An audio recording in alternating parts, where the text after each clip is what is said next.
Allahu Akbar, Allahu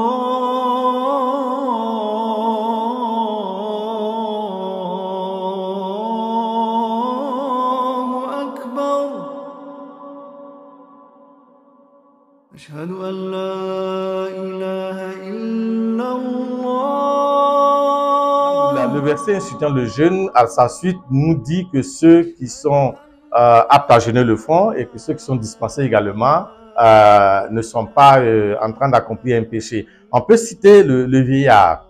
On aime dire le vieillard en âge avancé, c'est une répétition, mais quand l'âge est avancé et qu'on perd ses capacités physiques, le jeûne devient presque une punition. On ne peut pas jeûner sous risque d'être malade ou de tomber en 5 ans pour un coma. Donc le jeûne n'est plus obligatoire à cette personne âgée qui peut en retour nourrir un pauvre par jour de jeûne manqué. C'est le cas de la femme enceinte ou qui allaite sous certaines conditions, en allaitement ou qui est enceinte, parce qu'il y a une peur que le jeûne ne fasse des dégâts à elle-même ou à l'enfant.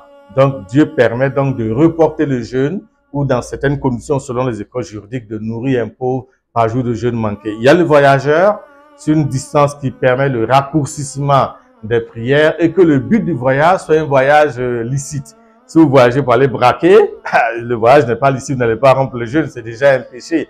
Donc le voyageur est autorisé à reporter son jeûne et quand il va revenir chez lui à domicile, il peut rembourser le nombre de jours manqués. On a le malade, et là vous avez deux types de malades, des malades qui n'attendent pas de guérison, dont les maux sont très connus, chroniques, dont on n'attend pas de la guérison immédiate.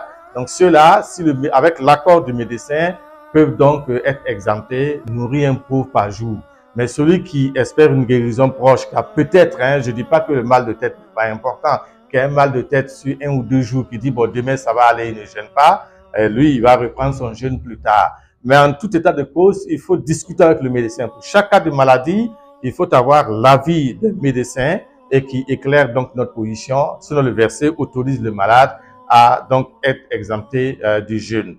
On a évoqué également le voyageur dans les cas, les conditions qu'on a décrites. Et alors, il y a un cas qui fait l'objet de beaucoup de débats au niveau des écoles juridiques, c'est ceux qui exercent un métier physique difficile, un métier physique très éprouvant. Et ça, c'est au cas par cas.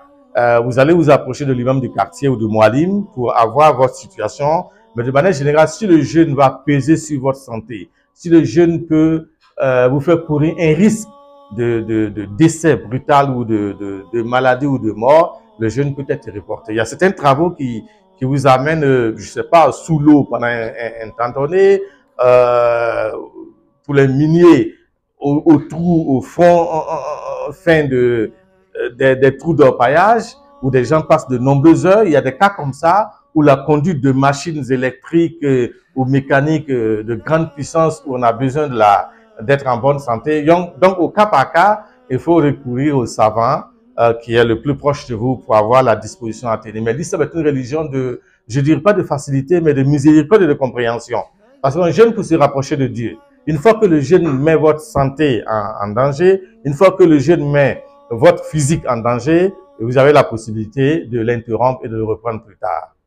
Là, l'islam dit, ne vous jetez pas dans le suicide. Plusieurs versets disent aux musulmans, n'allez pas vers le suicide, parce que le suicide est un grand péché en islam. Si vous n'êtes pas en état de jeûner, ce n'est pas un péché, vous ne jeûnez pas. Vous rattrapez le jeûne plus tard, vous nourrissez un pauvre par jour de jeûne manqué. Et il faut rappeler aux gens, quand on nourrit un pauvre, on est dans l'état de jeûne, on a la même récompense. La seule différence, vous mangez, vous buvez. Mais les conditions du jeûne, ne pas regarder n'importe quoi, ne pas dire n'importe quoi, la sobriété, la piété, les actes recommandés, mais vous êtes tenu de le faire. C'est pas parce que vous mangez, vous buvez que vous êtes autorisé à faire ce que vous voulez. Non, parce que vous êtes toujours en état de jeûne. La seule différence avec l'autre, c'est que vous avez la possibilité de manger et de boire, mais vous respectez les autres conditionnalités du jeûne pour mériter de la récompense qui est liée au jeûne.